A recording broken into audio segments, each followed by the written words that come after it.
bagunçando um pouco, né, cara, a cabeça das pessoas, né, cara? Posso aproveitar esse gancho pra gente fazer esse parênteses, daqui a pouco a gente volta pro livro aqui? Pode. Porque vocês estão falando sobre um tema muito interessante, assim. Que é um pouco sobre essa base de comparação num mundo tão radical, transparente e ansioso, né? E aí, eu conheci muitas pessoas na minha vida que têm muitas dificuldades com esse novo mundo. Sim. Né? Porque, por um lado, elas são muito beneficiadas por ele, por outro, elas têm muitas dificuldades que são frutos disso. Por exemplo, pensa num Neymar. O Neymar, ele tem muitas dificuldades, porque ele... Imagina para fazer novos amigos hoje. É difícil. Então ele pega os amigos dele, antigos, e leva para onde ele vai, não é? Pensa em quem é muito, muito famoso, muito rico, assim. Quem te conhece, já... Vou falar do meu lado, não que eu seja esse cara, mas tem um pouquinho, né? As pessoas que me conhecem já sabem que eu sou o primo. Eu não sou o Thiago, eu sou o primo. Então eu represento algo. Então a pessoa pode gostar de mim genuinamente, eu também posso gostar de volta, mas é diferente de quem me conheceu quando não existia ou era mais difícil ter um interesse em cima disso, né? Até pergunto pra você, Lu, assim, porque você me contou uma vez que você não nasceu sabendo que você tinha dinheiro, né? Você descobriu só mais velha, né? Cara, isso é muito bom. Isso é olhando Pai, numa banca. me conta logo. Né? Ela falou assim, pô, pai, vai, essa sandália. Eu falei assim, não dá. Esse mês, ó, não dá pra comprar. Não dá Tô pra- esperando aí, a galera tá esperando. Geralmente é o contrário, né? O cara descobre que é pobre. Que é pobre. Nossa, aí é foda. Não, mas eu quero te perguntar, Lu, assim, pra você, assim, você sente hoje que muitas pessoas, ou ao longo do processo e tal, se aproximam, se aproximaram de você um pouco por causa disso? Você sente esse interesse ou não? Acho que hoje muito mais por conta da exposição na internet, né? Antes, assim, até tinha... Porque foi assim, né? Deixa eu contar a história do começo. A gente morava no interior, eu sou de São Paulo, mas nós moramos no interior pelo menos 15 anos da minha vida em Mariporã. E lá, naquela época, não era uma época que... Primeiro, Bolsa de Valores não era um tema comum, né? Enfim, de se comentar por aí. Segundo, que cidade do interior, assim, pouco se sabia da história do meu pai, sempre foi muito discreto, enfim, então as pessoas não conheciam muito a procedência, Então né? não tinha um interesse diferente Não, em você, eu por cresci assim, numa escola que era uma fazenda, era tempo integral na escola, era muito legal, eu tive uma infância muito feliz, de verdade, assim. E foi uma infância bastante confortável, mas simples, então, poxa, filha do bilionário, mas, cara, eu nunca tive...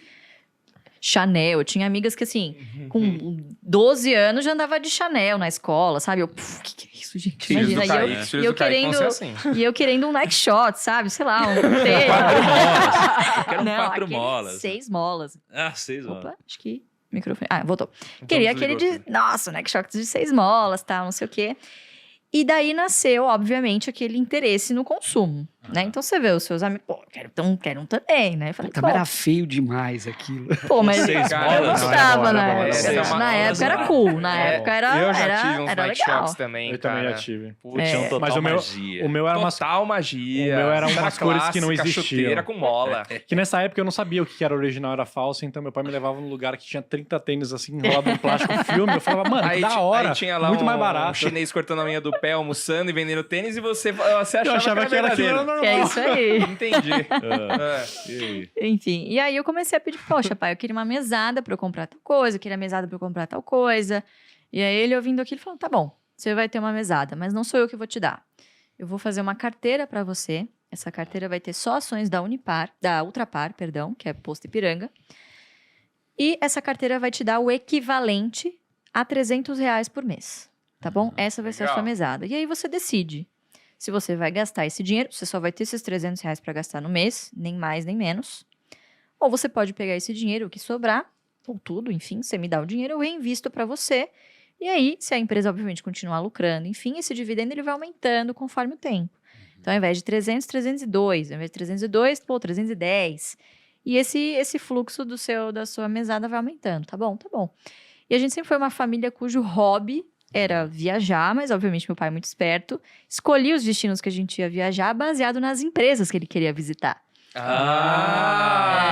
Exatamente. Então ele adorava viajar de carro. Pô, a gente ia pro sul, a gente ia pingando nas empresas que ele queria conhecer. Sério? Então a gente ia conhecer a Randon, conheci o seu Raul Randon, enfim, a gente conheceu a Clabin, que fica lá em Telemaco Borba. Ó, filha, vamos passar um final de semana na Clabin, tá ligado?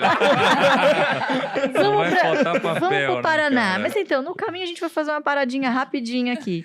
Então a gente fazia muito isso enquanto, enfim, criança, adolescente. Então eu já tinha esse negócio desde criança de despertar interesse em relação a empresas e tal, visitar, né?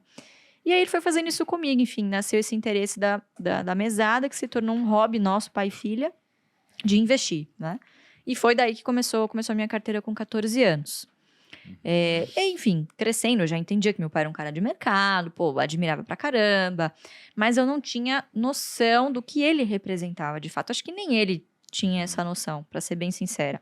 Até que um belo dia na faculdade, em 2012, maio de 2012, nunca vou esquecer. Ah, foi um terceiro que te contou. Não, calma, eu tava passando na rua, olho pro lado assim na banca de jornal, capa da revista Exame, de maio de 2012.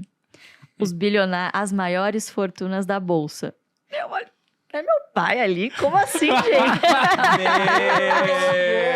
O Barça era enrustido, né? Como assim, pai? R$300 por mês? Jura que você não podia ter R$300 por mês? E aí eu era super low profile, tá? Naquela época eu buguei, né? Porque eu falei, meu Deus do céu. Amanhã eu vou vir de Lamborghini. O que tá acontecendo? Pois é, não ia acontecer, porque eu descobri que eu era bilionário e não adiantava nada, porque não ia ter o cartão ilimitado. Caramba, eu ia passar no shopping depois contestar meu pai sobre isso. Não, mas aí me conta, aí você...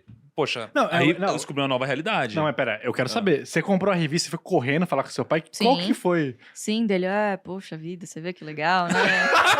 Deve ser algum Poxa engano. vida. Poxa vida, Não, ele não droga, sou eu, ela não. descobriu. Sozinha. Parece muito. Seu pai ficou meio nervoso na hora e falou, ih, caramba, Não, descobriu. não assim, ficou né? nervoso assim, mas sendo bem sincera, pra mim naquele momento assim, admirei ele muito mais, mas pra mim no meu dia a dia não mudou nada, a verdade é essa, continuei trabalhando, enfim, mas obviamente aumentou a minha vontade, poxa, eu quero aprender o que ele faz, né?